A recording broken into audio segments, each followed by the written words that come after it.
Ассалаумағалейкум қазақ елі. Сіздермен мен Ераха, қазақтың блогері.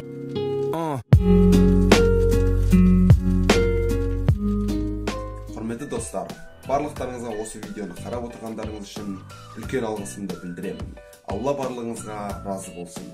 Бүгінгі блог достар өте маңызды. Себебі бүгінгі блогтың тақырыбы қанша пайғамбар болған. Әрбір мұсылман адам бұны білуі қажет деп мен санаймын. Және бұған жауап беру мен үшін үлкен құрмет. Дегенмен осы сұраққа жауап бермес бұрын, мен алдымен айта кетейін, менің арнайы діни білімім жоқ достар. Яғни мен теолог, дінтанушы, немесе исламтанушы емеспін.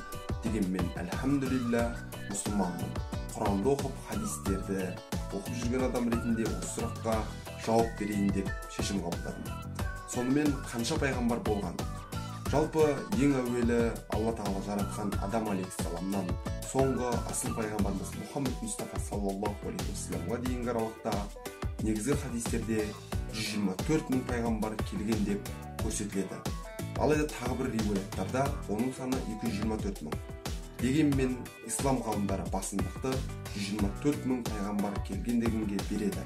Және біз де соған нық сеніммен айтып, Алла Тағала тарапынан адамзатқа 124 мың пайғамбар келген десек болады достар. Ал осы 124 мың пайғамбардың қаншасы Құран кәрімде айтылып көрсетіледі. Алла Тағаланың хақ тура жолға бастаушы кітабында бас аяғы 25 пайғамбар аталып, олардың қандай мақсатпен келгені, қай қауымға келгені баяндалады достар. Олардың ішінде жұртқа, жалпы мұсылмандарға ең көп таныстары әлбетте Адам алейхиссалам, одан соң Нух алейхиссалам, одан соң Ибрахим алейхиссалам, Муса алейхиссалам, Иса алейхиссалам және соңғы пайғамбар Мұхаммед Мұстафа саллаллаху алейхи уассалам.